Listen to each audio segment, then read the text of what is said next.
Hi everybody, welcome to our live event. My name is Brenda KB Anderson and I'm a crochet designer and instructor. And today I'm going to be showing you guys how to make the radiant neck warmer. So here it is right here on the dress form. I'm going to pull it off here and pop it over so you guys can see it up close here. So this is a really squishy, stretchy, warm cowl and sort of my the reason this happened actually is because I had 2 skeins of this really, really beautiful yarn, which I'll talk about in a little bit, and I wanted to make the most of that yarn. So I wanted to make something that was warm, and I knew that it wasn't going to be enough for a scarf. So I wanted to make a cowl, but I wanted to make sure that it would sit nicely on my shoulders and then be nice and warm as well. So that's sort of like the inspiration behind this design. So it looks a little bit asymmetrical when you wear it. Excuse me. It's folded over at the top. You can see there's this little fold up here. And then it kind of comes over and one point goes this way and another point goes in this direction on the front and on the back. And there's a slit here on the side.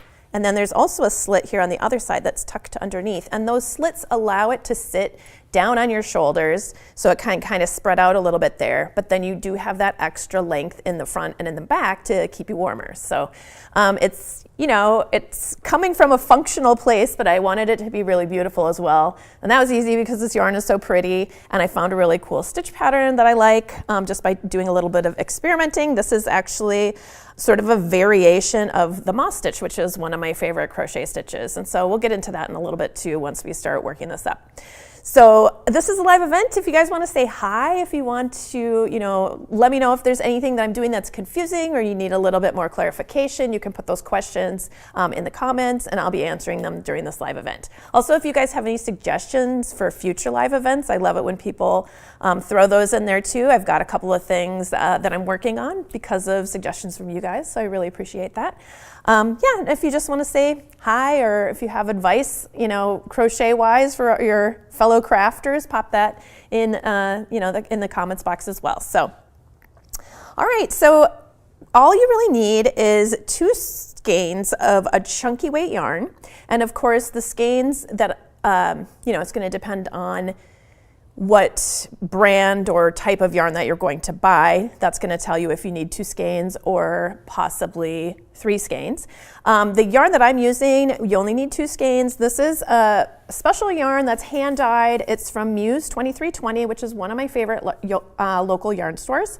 It's kind of local-ish to me, not super local. It's a little bit of a drive, but I really, really love this yarn. I mean, the shop is just amazing, so I kind of wanted to highlight that today because normally, in my live events, if you guys have watched these before, normally I try to choose yarns that are, easy for everyone to get and more prevalent in you can pop into a store and you might find that yarn that I'm talking about. A lot of times I kind of go towards those yarns and look for, affordability and availability and those types of things first for these live events. But I do really love hand-dyed yarns and I do really love highlighting smaller businesses as well. So every once in a while, a couple times a year, I like to feature something like that in my live events, and just kind of show off their cool stuff. Okay, so I'm going to be using this yarn. This is it's from Muse 2320. It's a rhino. It's called the Rhino Base, and this is the color Velveteen. And I also got it in Fern here as well. And then later a sample I'm going to be doing it in this. This is the blue hydrangea, I believe is the name of this color. I'm not quite sure and I don't have my tags, so I'm pretty sure that's what it is. But I am going to also be showing you my samples in a couple of other yarns. I've got Swish by Knit Picks or also crochet.com sells the same yarn. And this is a chunky weight Swish. I don't remember the color of this one, but this is also a really super soft merino, as well as this rhino is a very super duper soft merino wool. It's a super wash. And then I'm also going to be showing you the yarn in this. This is Hue and Me. I believe that's Lion Brand, pretty sure. But this is a more budget-friendly yarn from a big box store, just so you can kind of see, how all these different things work up. Because I know that, everybody's got different price ranges and availability and all that sort of thing. Okay, so you can go ahead and download. This is a free download for everybody. It's the total instructions on how to make the neck warmer, but I'm going to be walking you through all of it as well. But you can go ahead and download that for specifics on everything. And there is a link in there if you're interested in checking out this particular yarn, because it might not be super easy to find otherwise. So I gave you guys a link. So you're just going to be needing about 218 yards of a chunky weight yarn, which is a number 5. So that's a little thicker than the number 4, which is worsted weight, which is what is like probably the most commonly used yarn in crochet in the United States anyway. I mean, we use all types of different yarns. I'm just trying to give you like an idea. Okay, so we're going to be using 2 of these skeins, and then I'm going to be using a J hook, which is a 6mm hook. But you will use whatever hook you need to in order to get gauge, or something pretty close to gauge, and we'll be talking about that as we go through. Because I'm trying out all these different yarns for this project, especially this Hue and Me yarn. Even though this is the same yarn weight technically, it is like a firmer yarn. It is a little bit thicker than the yarn that I designed this for. Let me see if I can pull in a little strand here. So when they look pretty similar here in my hand, but when you pull on this a little, you can see how it gets a little thinner. So it's got a lot of bounce and loftiness to it. This one here doesn't change as much. It's a little bit more of a firm yarn. So when this one crochets up, it crochets up just a little bit bigger, which means if you follow the directions exactly as written, your neck warmer will be a little bit bigger, which seems fine actually. It's a little bit longer in this direction, a little bit wider in that direction, and those two things working together actually make it sit very well on your shoulders. So I mean, I think it's fine to get an approximate gauge is what I'm trying to say in a roundabout way. Like, don't worry too much about it. Okay, so you just need the yarn, the hook, and then I would recommend a sharp tapestry needle if you have one. So I've got 2 tapestry needles here. This one is a blunt tapestry needle, and that's normally what I use to weave in my ends. But I wanted to make this cowl reversible, or like it doesn't have a right side or a wrong side, because I don't really like, when I'm running out the door and I'm in a big hurry, I just want to be able to throw it on and not worry about if it's inside out or not. So when I weave in my ends, I really want to bury them into the thickness of the cowl. So I did that. That was a little easier to do with a sharper tapestry needle. If you don't already have one of these, this will work just fine, so you don't have to go out and buy it or anything like that. But if you have one, grab the sharper tapestry needle if you've got that. Let's see. Okay, and then if you want to use some removable stitch markers, that can help you kind of keep track of the pattern changes as we're going through here. And I'll let you know as we're working our way through where you would use those. And that's it. Not a lot of variety of materials. We just need a couple of basics, right? So it's always a bonus when you don't need to get a whole long list of things. It doesn't need to be complicated to be something really cool. Oh, we've got lots of hellos. Thank you for popping in, you guys. Hi to Sandy from Austria. Cool. And Marilyn says, where did you find the bowl that holds your yarn? Okay, so you must be talking about this bowl. Marilyn, this bowl was made by my friend Mary Lydia. She's a potter, and I'm not sure if she still has a store on Instagram. She might. If you look for bunny bowls and then you see a bunch of pottery that looks like this, she does mugs, all kinds of things, and she bases them on her bunnies. And she's also branched out, and I think now she's doing like more florals with animals or something like that too. She's just like super talented. Anyway, I'm not sure if I think she sells her stuff at art fairs and festivals and that sort of thing, but you might be able to find her on Instagram. Okay, does Muse have a website we can order from? Yes, I did put a link to the Muse website in the pattern download, so you can look for that. And hi, Hannah, glad you're here. Good morning to you too. Oh, okay, and Sandy's saying, yep, Hue and Me is from Lion Brand. Thank you. I just kind of forgot that sometimes. I have so much yarn, you guys, and I should really bring my ball bands in whenever I'm talking about stuff like that so I can remind myself. And, Dana's wondering how long the tutorial is. They're usually about an hour, but I tend to ramble on over an hour, so probably like an hour, 10 minutes or something like that. All right, because I have a hard time, getting my tutorials to be within that hour frame because I like talking about yarn so much.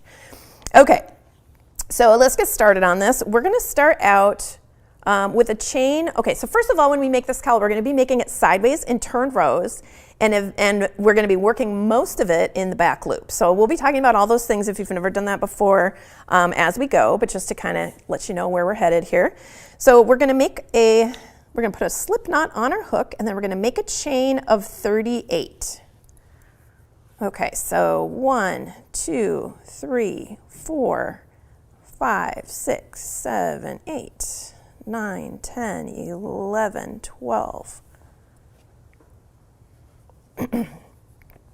13, 14, 15, 16, 17, 18, 19, 20, 21, 22, 23, 24, 25, 26, 27, 28, 29, 30, 31, 32, 33, 34, 35, 36, 37, 38. Okay, so that 38th stitch that we just made, the 30th chain, that's just going to count as a turning chain. We're not going to work into it.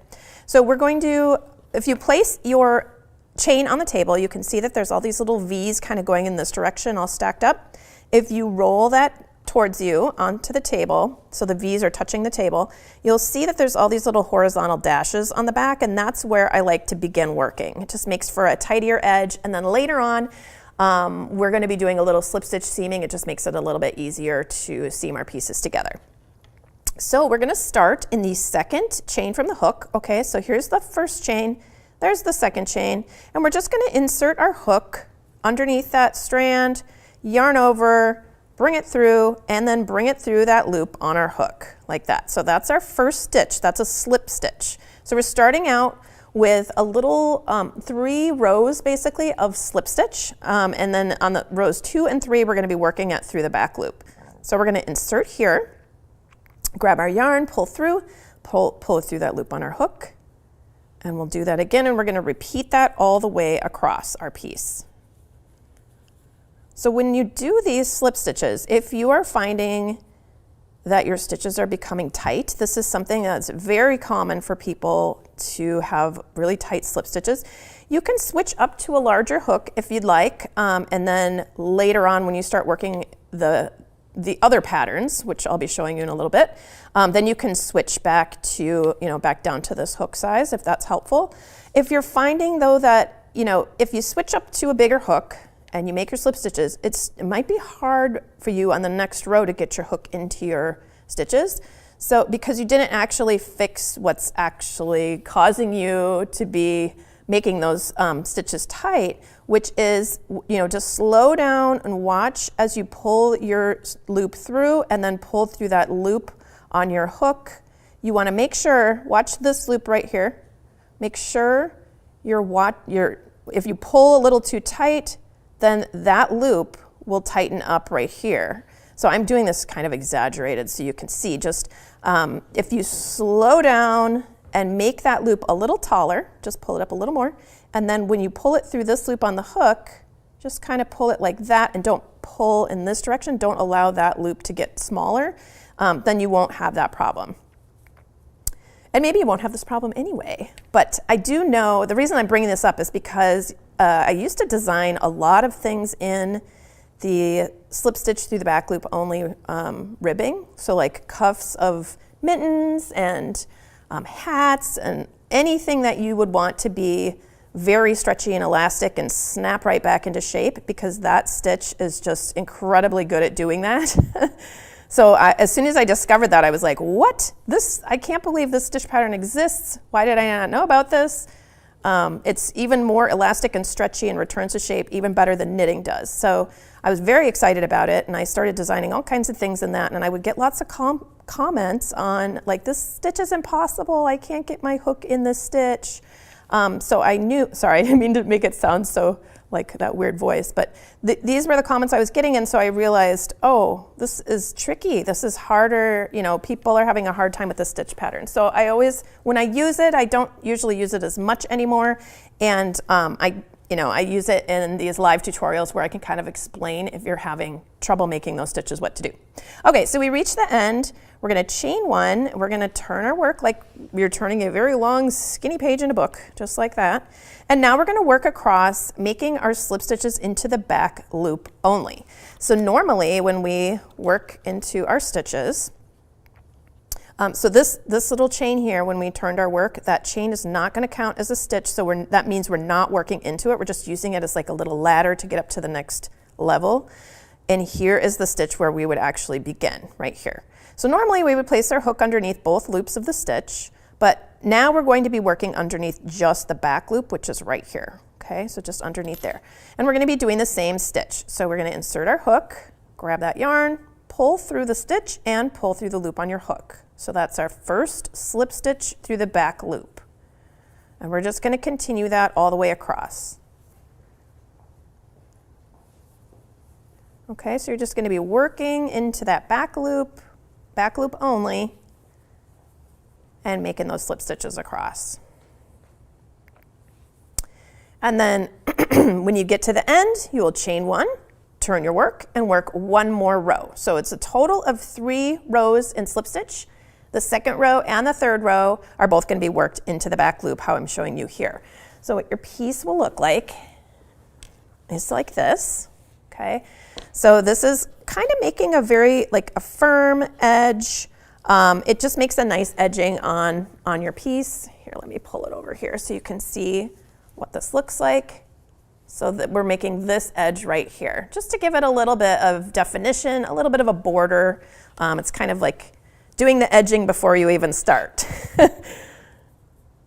Okay, so we've worked up through row number 3. And then, there we go.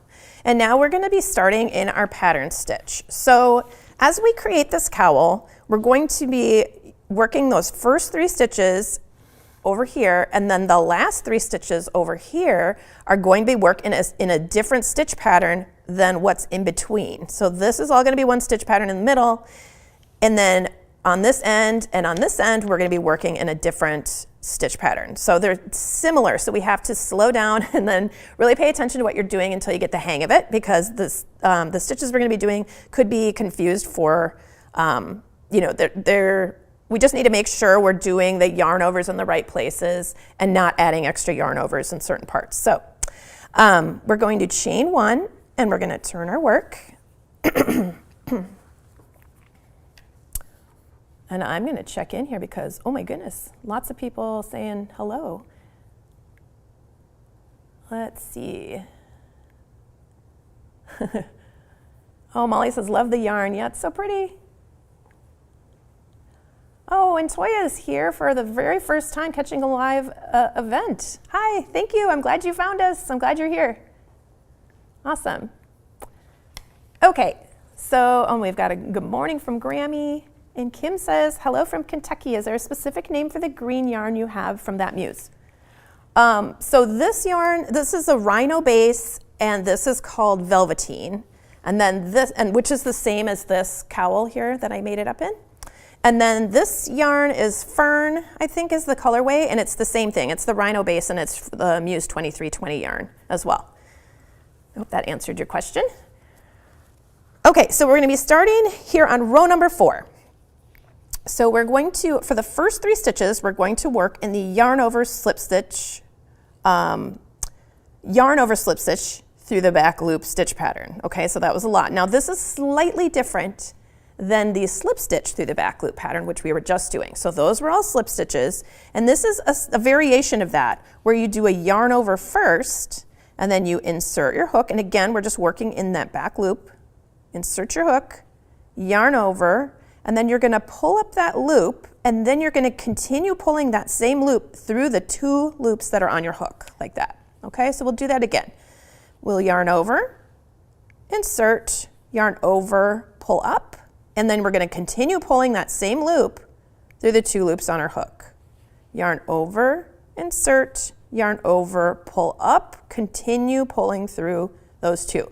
Now, some of you might be thinking, is that not a half double crochet, Brenda?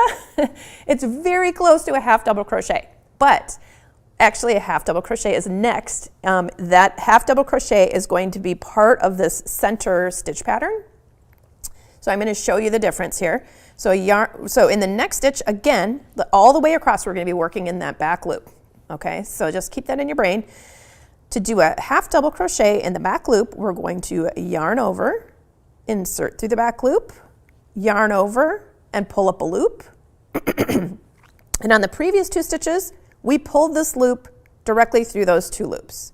But on a half double crochet, we do an additional yarn over to pull through all 3 at once. So that's the difference. And that stitch is just a slightly taller than these stitches right here. Then the next stitch we're going to do is a slip stitch through the back loop. So we're going to, again, go through that back loop, grab that yarn, pull through, and pull through. Okay, so that is the same stitch that we were using here just to go back and forth. All right, so now, so far we've learned 3 stitches here. We've got slip stitch through the back loop, which we just did. The one before that was a half double crochet through the back loop. And then these 3 stitches on the end where we started, those are a yarn over slip stitch through the back loop. Okay, and so we're going to be repeating that half double crochet, slip stitch, half double crochet, all the way across our piece until there are 3 stitches left at the end. Okay, so we're going to start with that half double crochet. So yarn over, insert, yarn over, pull up, yarn over, pull through all 3. And then we'll do a slip stitch here, and then a half double crochet, and then a slip stitch, and then a half double crochet, and then a slip stitch.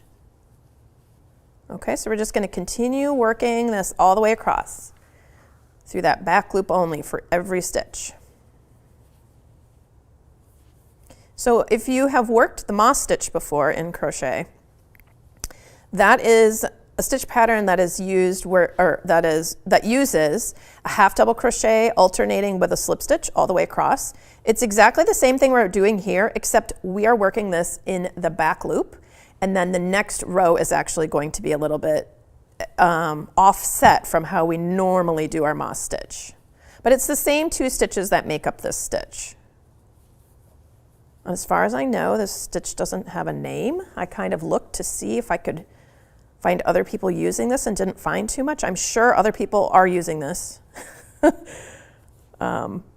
But because, in crochet there's only, there's all these different combinations that you can do, and I feel like inventing something nobody has ever done before is extremely rare. So maybe there is a name for it, and maybe someone can tell us, but to me, in my mind, it's just a variation of the moss stitch. All right, so just note when you've got 3 stitches left here, you will have just worked a half double crochet. Okay, so that little stitch pattern that's in the middle of our piece, it starts with a half double crochet and alternates half double crochet, slip stitch, half double crochet, la la la la la across until there's 3 left, and you will be ending it with a half double crochet before you work those last 3 stitches. Okay, so here's the last 3 stitches, and we're going to do the same thing we did at the beginning of the row. So that we're going to do a yarn over slip stitch. So we're going to place our yarn, make our yarn over, insert our hook into the back loop, grab that yarn, pull through, and pull through 2. So here's another one, and here's a third one. Just like that. And now we're going to chain 1, and I like to do these pretty tight to keep the edge looking neat. And then we're going to turn our work. All right, so we're going to start out with the same 3 stitches in the same stitch pattern. So those are all yarn over slip stitches through the back loop only, and it's going to be the exact same thing on every single row until we get to the last 3 rows of this project. So we've got those yarn over slip stitches through the back loop only. And now here is our half double crochet from the previous row. Normally in a moss stitch, you would work your slip stitches into your half double crochets, but we're not doing that this time. We are working the same stitch into the like stitch, if that makes sense. So this is a half double crochet, and we're going to start with a half double crochet. And then our next stitch is a slip stitch, and we're going to work a slip stitch. And again, we're working into the back loop, and we're going to be doing that throughout the rest of this entire project. So there's our slip stitch, and now here's our half double crochet, and here's our slip stitch. And we're going to continue alternating half double, slip stitch, half double, slip stitch, half double, slip stitch, all the way across until we have 3 stitches left.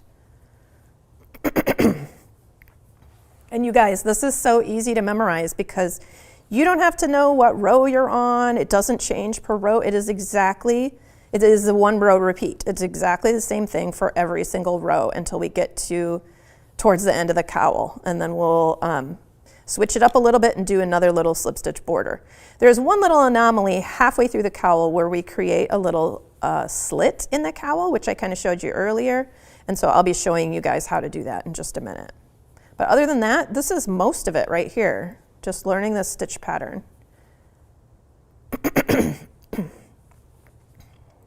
And you can, the slip stitches and the half double crochets do look fairly similar, but I think when you have a little more experience looking at these stitches, you will start to see there's a difference between them. So right here is a slip stitch, and the reason I know is because if it were a half double crochet, it would have this sort of bumpy diagonal thing coming down in front. So here's a slip stitch, just looking at it, and this is a half double crochet because you can see this sort of diagonal, kind of bump sticking out. So just remember, if you see a slip stitch, you're going to work a slip stitch into it. If you see a half double crochet, you're going to work a half double crochet into it. Slip stitch, and here is our last stitch of that pattern, our half double crochet. Now we've got 3 stitches left, and we're going to do that yarn over slip stitch through the back loop.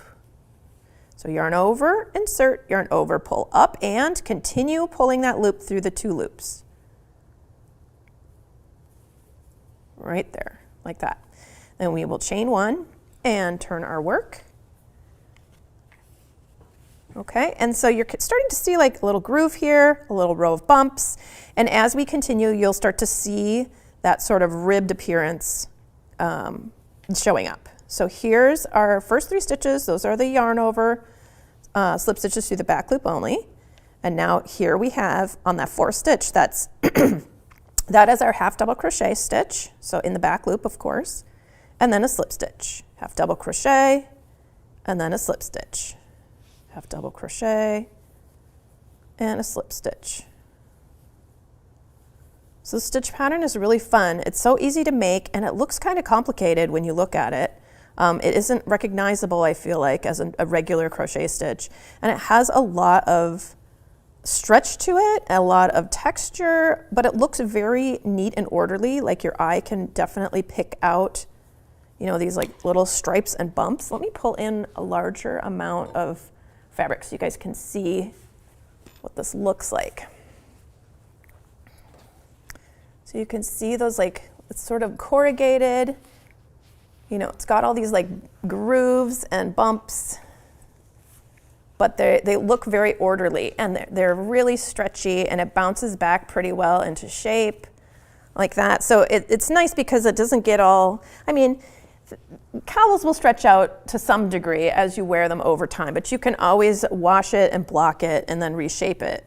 But I do like a stitch pattern that holds its shape a little bit better, and for these types of things that I want to be fairly close to the neck and really blocking out the cold. And speaking of close to the neck, this is a very soft, super soft merino yarn. So that is actually a big reason why I chose this particular project for that yarn, because I knew that it was going to be really soft next to my skin and not be itchy to me. So I can't promise it can't be itchy to anybody, because if you do have a wool sensitivity, it might be itchy. But I find that superwash wools tend to be a little softer, probably because their scales are not very scaly anymore, so they just aren't as tickly. But yeah, this is the one that I'm using right here, this is a very soft yarn as well. This is the merino. This is not what's in the pattern notes. This is the Knit Picks Swish Chunky. That's what this one is here. All right, so we've worked to the end of our row, finishing up with those 3 stitches of the yarn over slip stitch, the back loop only. we had started with that over here, and then we've got that pattern stitch, that variation of the crocheted moss stitch in between. So you're going to continue working that back and forth until you've worked 28 rows of the moss stitch, or you can count up, you will have worked up through row number 31, I think. Let me just double check. Yes, because there were 3 rows of slip stitching. So you will have finished row number 31, and your piece will look, ooh, we're almost there. I'm partway through my row number 31 here. So let me finish that up. And then I will show you what happens on row number 32. Actually, let's talk about how to count your rows in the stitch pattern, because it may not be obvious. So if you put your yarn tail on the right side here, so that's on your right, if you have worked an even number of rows, your yarn tail will be on the left, because as you start out and you do that first row, you do a bunch of chains, and row number 1 starts over here and ends where the yarn tail is. So if you ended on the side where the yarn tail is, you've worked an odd number of rows. So this would be me working, oh, here I've already started on row number 32, I believe, but let's count up and see where we're at. So we know that if this was over here, that this would actually be, if this was at this corner right here, this would actually be an even, we would have finished an even number of rows right here if our yarn tail was over here. So let's count this up. So we've got a little groove here, so that's going to count as our first stitch, and here this ridge here is going to count as our second. So a groove is 1, a ridge is 2. Okay, so we're going to count in groups of 2. So we've got 2, 4, 6, 8, 10, 12, 14, 16, 18, 20, 22, 24, 26, 28. So here we are working on the next row here. Sorry, I hope that wasn't confusing. This was 28 rows of the stitch pattern, but we have actually worked 31 rows in the cowl pattern, if that makes sense. So 28 rows of this variation of the moss stitch. And that the reason I kind of call that out is because it's really easy to count from this groove right here. This is like an easy spot to start. So at this point, this would be row 1, 2, 4, 6, 8, 10, 12, 14, 16, 18, 20, 22, 24, 26, 28, okay? The other thing to note is if you are using a slightly different yarn or your gauge is different than mine, this should be at about your halfway point for your cowl. So this is going to be the width. And now I want to show you something. Part of the reason this cowl is designed this way, to have this kind of asymmetrical shape where we have a slit on this side and then a slit on this side, is because as I was working this up, I knew I wanted to get it out of those 2 skeins, make really good use of those 2 skeins, and I thought, oh, if I put this cowl kind of on a diagonal, because what happens is when you fold this down like this,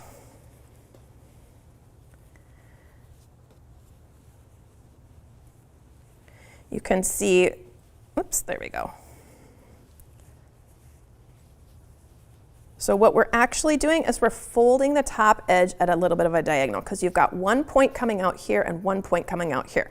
I mean, you can fold it exactly evenly like this, just fold it in half, and that works as well. But I really wanted to fold it in a way so that those corners really come down, and when you wear it, to me, it looks like you have something wrapped around your neck, and that's where the 2 ends of the scarf kind of ended up. They kind of cross over each other in the front.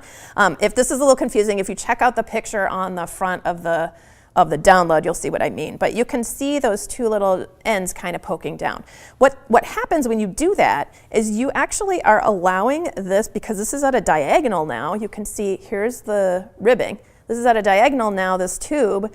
And these little slits are going to allow it to fit over your shoulders on the 2 sides and allow it to kind of flare out, because that's how, your body is shaped like that. Then you get a little bit more extra width out of your cowl, meaning you don't have to use like as much yarn to get all the way around and still have all that warmth in the front and everything folded over twice. Anyway, just a little insight into my designer brain there. So So this should be about your halfway point of your cowl. So it doesn't actually have to measure half of the circumference that you want it to be when you're wearing it this way. But if you fold your piece like this, and you kind of grab onto this side and you grab onto this side, see how those two points are kind of coming down here and here? That's giving you a little extra width. You can see this is a little wider than just this when it's straight on, okay? So don't worry if it's not, if you're worried the cowl isn't going to be quite as big as you want it to be, just keep in mind you're going to be folding it on a diagonal later. Okay, so here we have that 28th row. So we're working on the 28th row of that pattern repeat, which would actually be after we had worked 31 rows of the cowl directions. We would be right here. So this is me working row number 32. I've already started on that here. So in row number 32, I'll just back this up a little bit so you guys can see me work this from the beginning. This is exactly what we've been doing so far. It's exactly the same. It starts out the same. We're going to do that yarn over, slip stitch through the back loop. So 1, oops, I split my yarn a little there. 2 and 3. So we've got those 3 stitches. Then we're going to switch to the half double crochet and slip stitch pattern, and that's going to be worked through the back loop again, across. Now we're going to be stopping before we get to the end. So we're doing a repeat of, I believe, let's see, I thought it was 10. Yeah, 10 times. Okay, so we're repeating that half double crochet, slip stitch, half double crochet, slip stitch. We're repeating that half double crochet, slip stitch. We're working that 10 times across. So we've got 1, 2,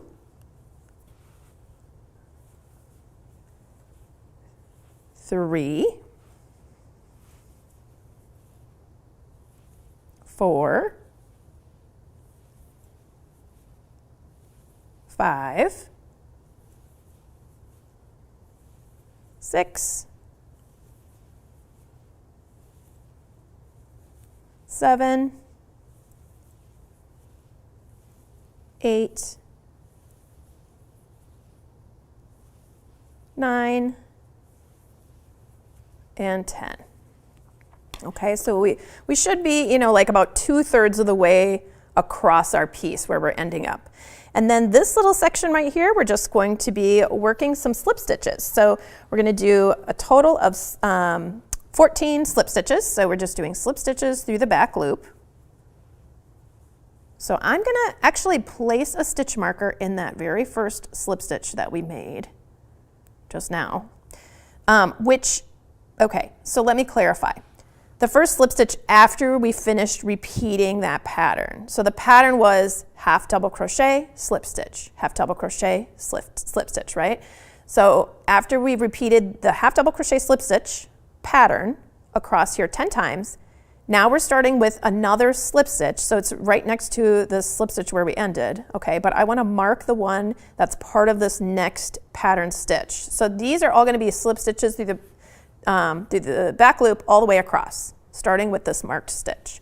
So the last 14 stitches are, you should mark that stitch right there, and we're going to be doing another 13 stitches here. 1, 2, 3, 4, 5, 6, 7, 8, 9, 10, 11, 12, and 13. Then we're going to chain 1.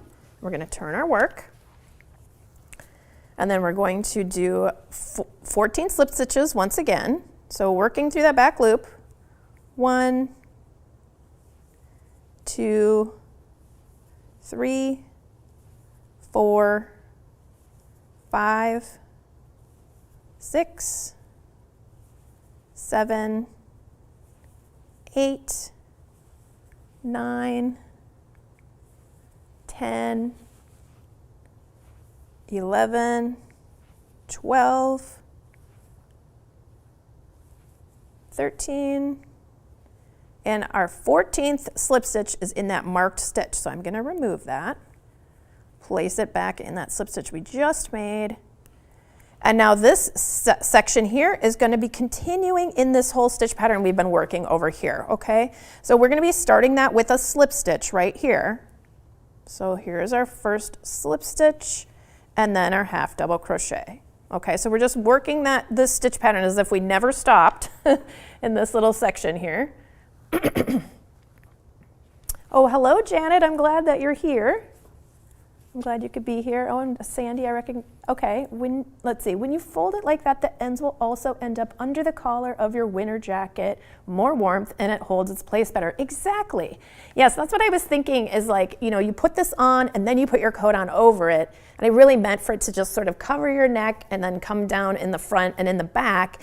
And then you don't want as much stuff on your shoulders because I find that to be kind of annoying if I'm wearing a bulky cowl or sweater or something like that, collar. And then putting my jacket over it, I find it kind of annoying. So that's why I was trying to have those slits on the side. So it really just comes down in front and then you put your coat over that. So, and I mean, you could certainly just wear this as like, you know, a statement piece. You know, if you're working in a drafty office or it's a little chilly where you live, you could just pop on the cowl. It's not like you have to be wearing it outside under your coat, of course, but that's how I was envisioning it when I was designing this piece. All right, so we're continuing across in that same stitch pattern where we're working the half double crochets, alternating with the slip stitches until we get to those last 3 stitches.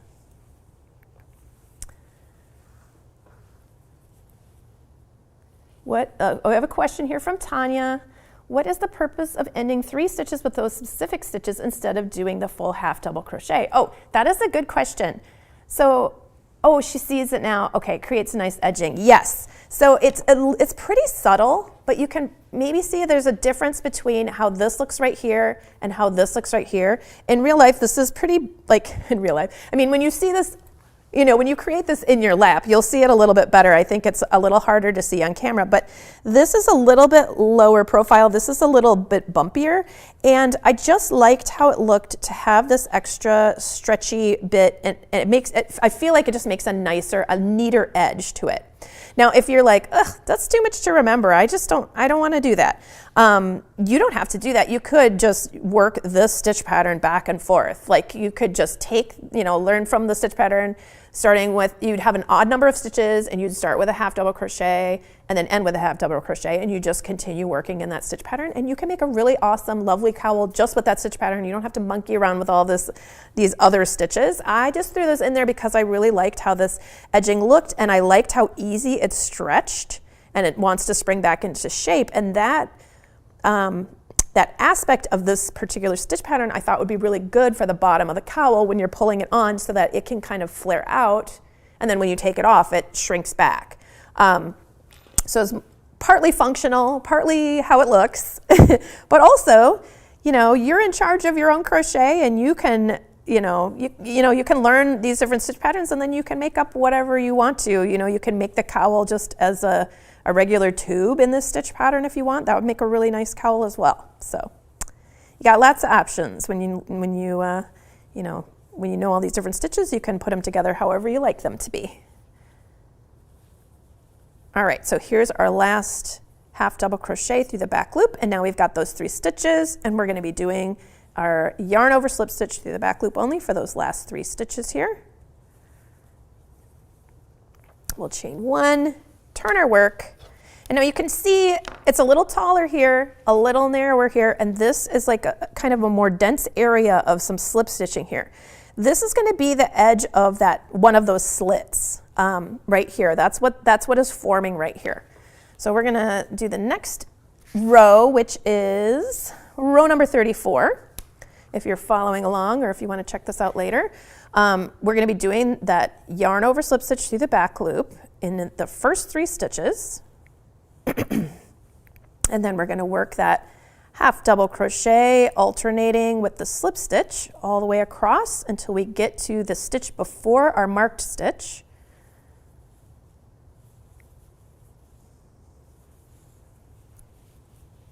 In the pattern, it tells you to, do the repeat of the half double crochet, slip stitch combination. You're going to do that 10 times.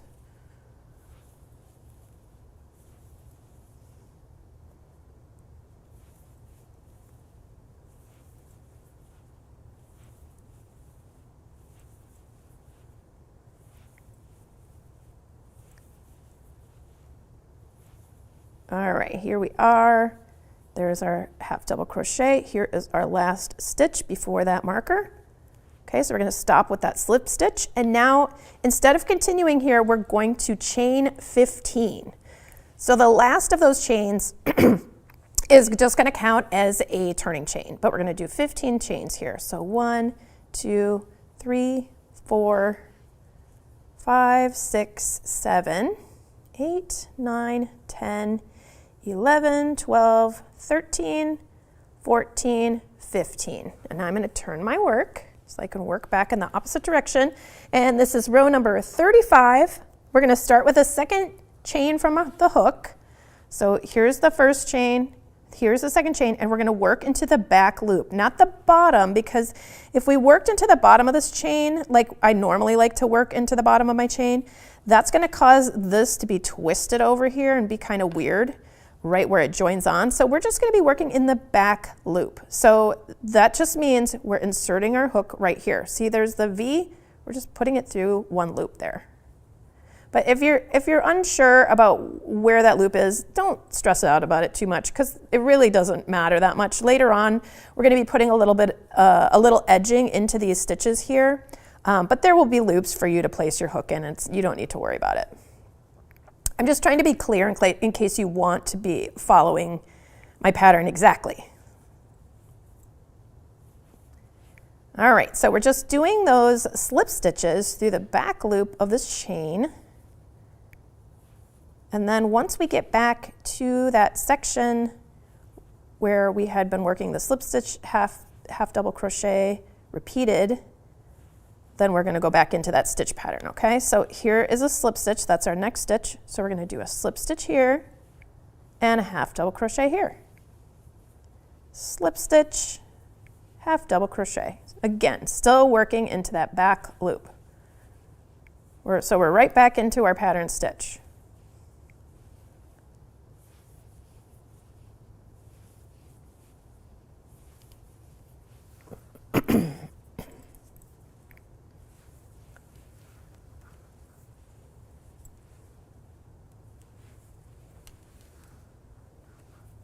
Oh, Belle says, I just joined, but I'll be going back to watch from the beginning. I think it'll be a nice Christmas gift for everyone. Thank you. You're welcome. That was my hope, is that, you know, this is kind of it's a doable project, I feel like, for a lot of people.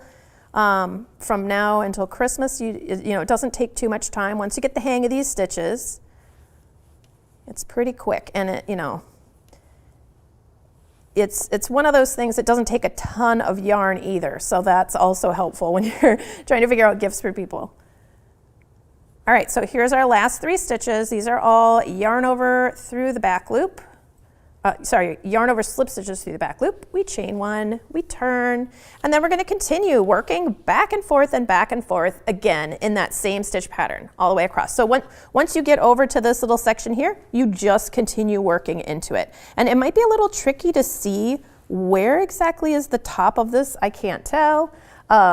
If you're having trouble figuring it out, just make sure you're looking at the tops of your stitches. So there's always going to be those V's that are going to be in this direction, okay? So you can see these are the tops of those stitches. So once you get over to this little section here where we just have those slip stitches, you're just going to be working underneath these loops. These are the back loops of those stitches, okay? So you're just going to continue working back and forth in the same stitch pattern. You're going to be doing that little ribbing along the edge, and then you're going to do that variation of the moss stitch in the middle. And then again, you're going to be doing from this point on those 28 rows of this same stitch pattern, just like we did here, and you'll be able to count it up. And then we're going to end with 3 rows of slip stitches. So let's just say, I'm not quite there yet on this piece. You can see this little section's a little bit shorter, but I'm running out of yarn on this. So I just wanted to show you the slip stitch. This would be the next step you would do if you had counted up your 28 rows right here. So if you're trying to figure out, oh, I don't know how to count them from this point, you can either count rows starting from the bottom and count along the uninterrupted edge, or you can come over here to this little slit and you'll know that the row number, let me see what this is called.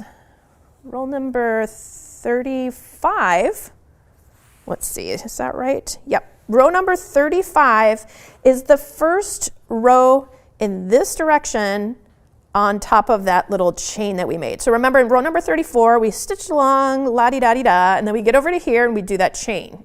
Okay, that's where we first separate. We stop stitching into these stitches and we do that chain. Row number 35, we're stitching in this direction, and we work those slip stitches into that chain and work our way across. Okay, so row number 36 would be right here. So this would be row number 36. This would be our first row of that 28 row repeat, or not 28 row repeat, but our repeat of this one row for 28 rows. Okay, so this would be the first, the second, the third, the fourth, the fifth, the sixth. So if we count our grooves as row number 2, so that would be 6, 8, 10, 12, 14, 16, 18, 20. I've only got 22 rows here. So I'd have to do, 6 more before I'm ready for the next step. Let's just imagine I did that. And we counted up our 28 rows. And just so you know, because you are, let's see, row number is this?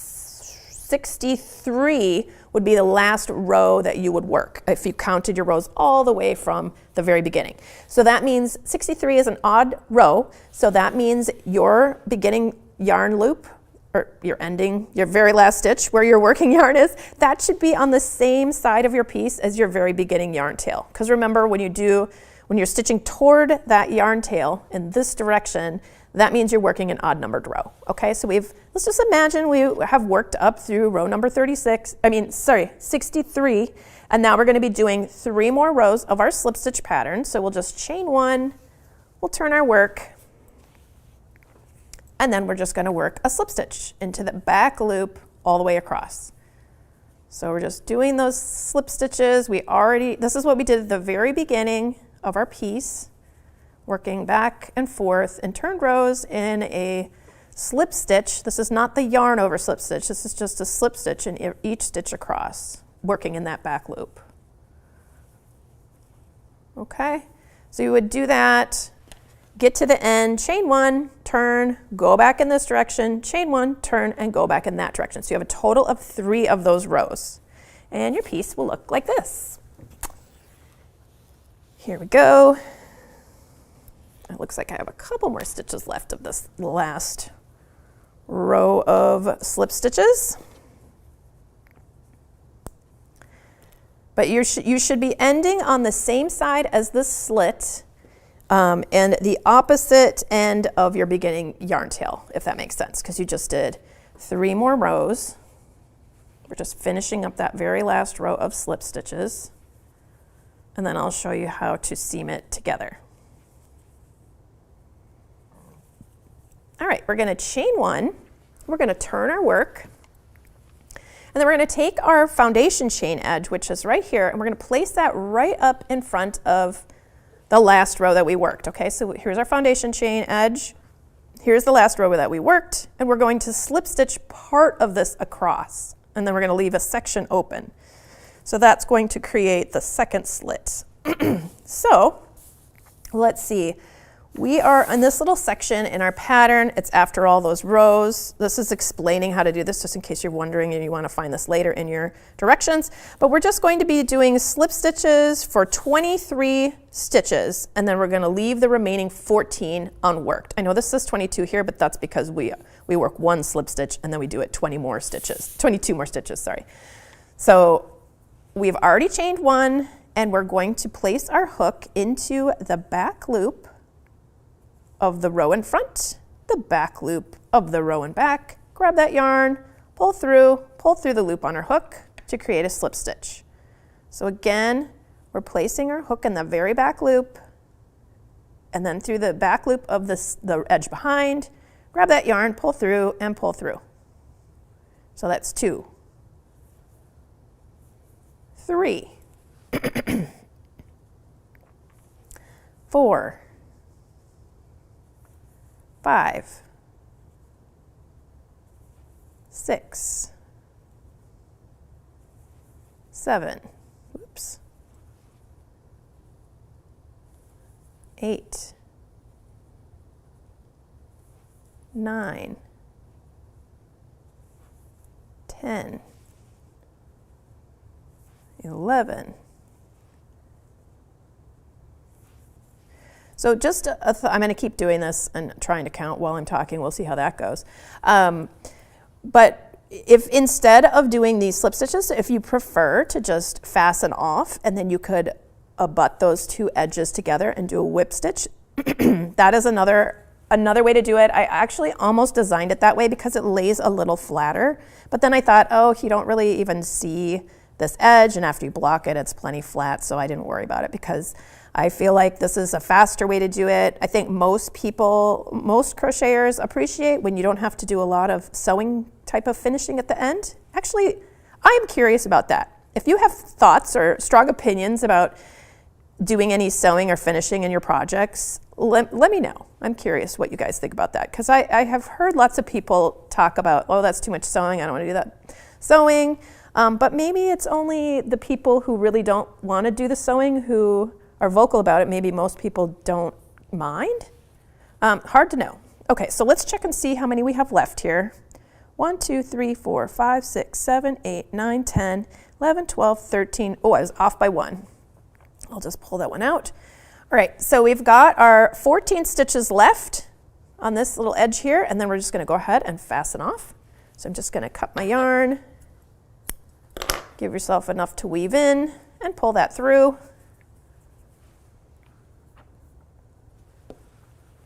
Well, Vanessa says, I have a wool allergy and I don't like working with or wearing acrylic yarn. Do you have a recommendation for chunky cotton or cotton blend yarn that would work just as well?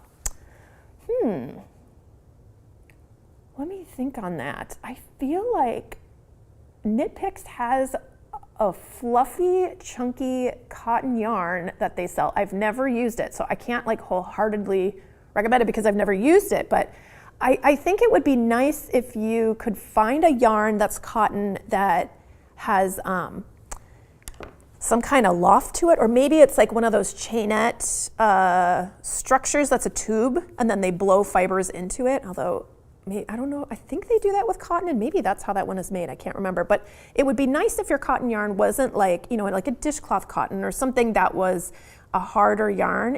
I think it would be more comfortable if it was one of those tube structured yarns that has the fiber blown into it. I don't know the name of it. I'll try and pop back in to after I check it out later. But maybe someone else has a suggestion. I have not worked very much with cotton yarns for cold weather things like cowls and mittens and hats and that sort of thing, but that is an interesting thing for me to think about. And maybe I can come up with some good alternatives, because that would be, I'm sure there are a lot of other people in your same shoes about that. So thank you for bringing that up. I appreciate that. Let's see here. Oh, Bella says very pretty colors on all those demo ones. I know. And I just really like all the colors together, you guys. I was looking at them today and I was like, I wasn't thinking about them as being together, but I really like them together. Okay, so here's our slip stitch seam. There's our little yarn tail. We can go ahead and weave that in, but I'm gonna show you how, and maybe we'll get to that later, but hopefully we'll get to weaving it in later. But I wanna show you how to finish this up. So this is the slit that we first made right here, and it needs a little help because we did that crochet across, and I just feel like it's gonna get stretched out here. Plus I wanted this to be more of an edging so that it kind of, you can see a more dense stitching line, like in this section here. Along these edges here, you can really see that kind of border, that edge. So in order to mimic that, we are going to do some slip stitches back and forth across here. So we've got our slip stitch seam here, and in the directions I tell you to turn this in to the inside of your work. Now to me, there's no right side or wrong side to this piece, but just flip it to the inside as it is. And then we're going to start stitching across here. So with this side facing, you would join your yarn to the section and get ready to stitch across. If you were a left-handed crocheter, you would be working it across, you would be joining on the bottom edge and going that way. I'm right-handed, so I'm going to be starting here and going that way. And we're just going to pull up a loop of this yarn in that very first stitch through the back loop. So I'm going to insert my hook. and just grab a little loop of that yarn. Just make sure you have enough to weave in. I'm going to pull that a little closer. There we go. And then we're going to just start doing our slip stitches. So we're going to work into that second stitch, grab that yarn, pull through the loop on our hook. And we're just doing that slip stitch through the back loop all the way across.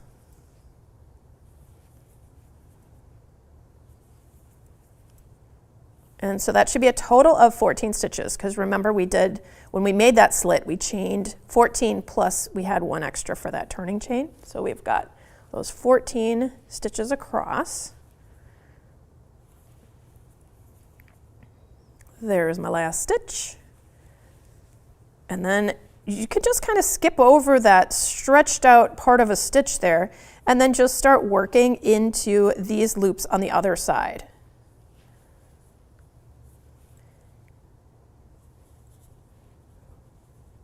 Here we go. So this was, you know, the little section, the foundation chain, I guess, once we added, we chained and then we worked directly into that chain. So we don't have two loops to choose from here, so you're just gonna have to, you know, work into each of these loops as they come up. And there should be 14 of them as well.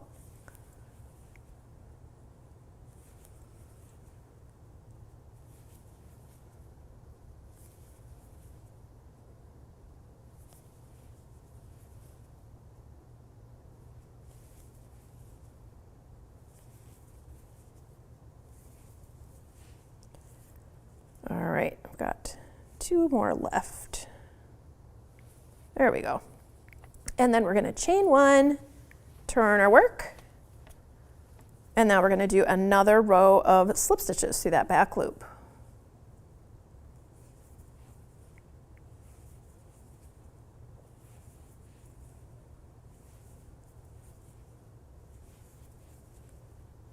So this row just helps to add a little bit of structure to that side slit, and it also protects, you know, it makes it look a little neater and tidier along the slit, but it also protects it, you know, it's going to keep it from getting too stretched out at the top of that slit. We don't want our stitches to get all stretched out and look funny. So these slip stitches are great because they really kind of hold things in. It's not going to be able to stretch very much here at the top of this, where the slit stops, basically. Oh, we've got a couple of opinions here. Let's see. Okay, Bella says, I try to avoid any sewing at all if that's possible. Okay, so we got 1 vote for the, I don't want to sew everything. And Hannah says, I love the slip stitch join, but if sewing is necessary, I don't mind it. Okay. Okay, so Leah is asking, what yarn is it? I'm guessing you're talking about this blue cowl that I'm working on here. This is Rhino from Muse 2320. There's a link in the download if you want to follow that to find the store, to find the Rhino page.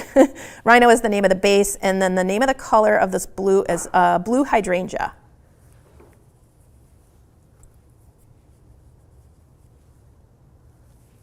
Okay, and Sandy says I actually don't mind it. Okay, all right, so we got 2 votes for not minding it so far, and Susan says, I end up not getting the edges correct when sewing together. I guess I'm just in too much of a hurry. I understand that. I completely understand that. It's like you're almost done and you can just hardly wait until it's finished, right? I get that feeling. Okay, so there's our very last stitch. We're just gonna cut off our yarn, fasten off, and pull through. All right, so let's talk a little bit about this weaving in of the ends, because we're done with our cowl, except, of course, for the weaving in of the ends. So I'm just going to pick an end to weave in here. Maybe I'll pick one that well, I think this will be fine. I'll pick this one. So earlier at the beginning, I was recommending using a sharp tapestry needle. And the reason why is because I feel like it's easier to bury your tail in the thickness of the, stitches. So if you don't care, if you want to make excuse me, if you want to make one side of the cowl the right side and one side the wrong side, or the side you don't see, then it doesn't matter so much if you, sorry, I'm going to get a drink of water so you don't have to listen to that.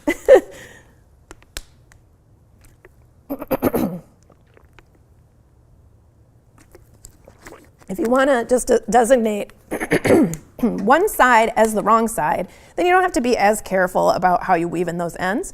But if you want to let it be, so you can, like basically a reversible cowl, so you can just throw it on, fold it, not care about what the outside is, then you will need to take that sharp needle and you're going to need to kind of weave it into the thickness of your stitches. Now you can't see it on the back. Oh, I see a little glinting through, so I'm going to move the path.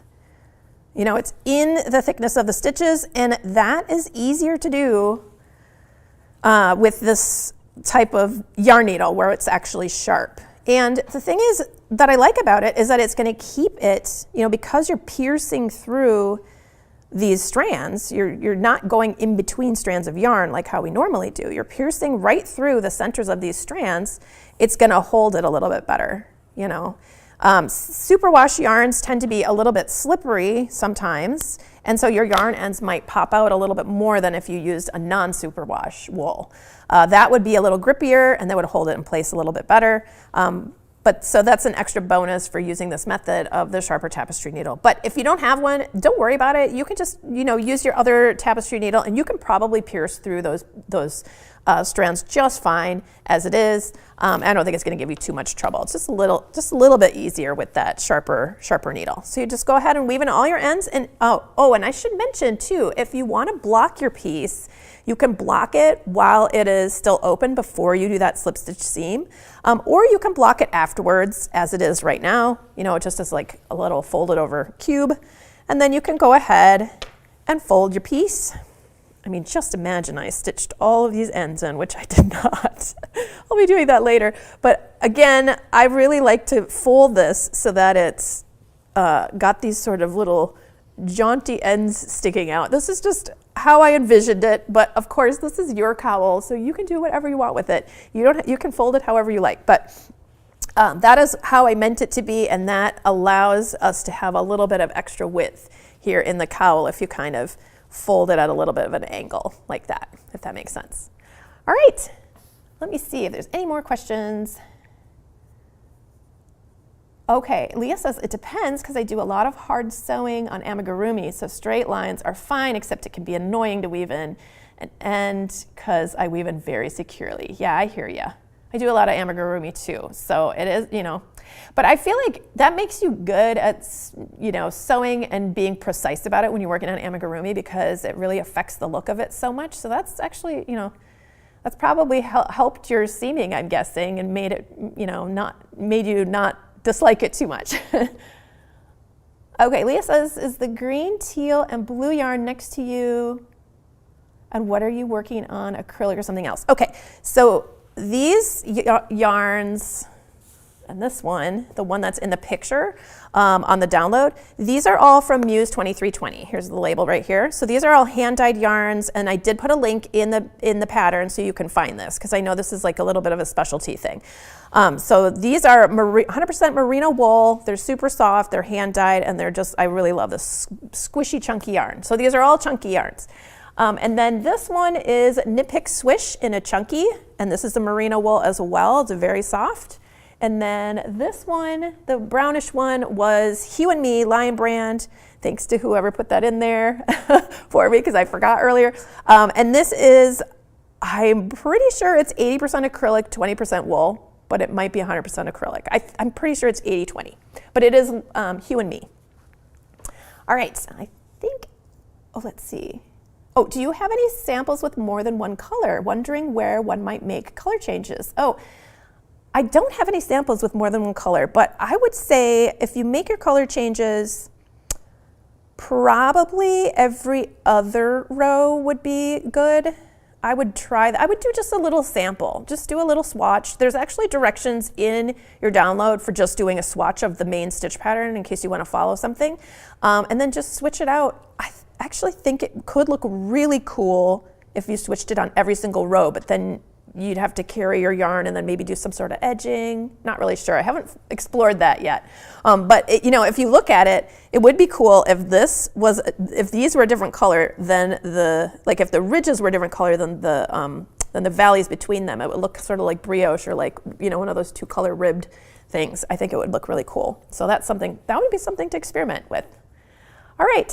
Okay, thank you guys so much for being here. I really appreciate it. I hope you guys have fun, and I hope you have a great holiday gifting season. I hope this becomes part of something that you're making. All right, thank you guys so much. Bye, everybody.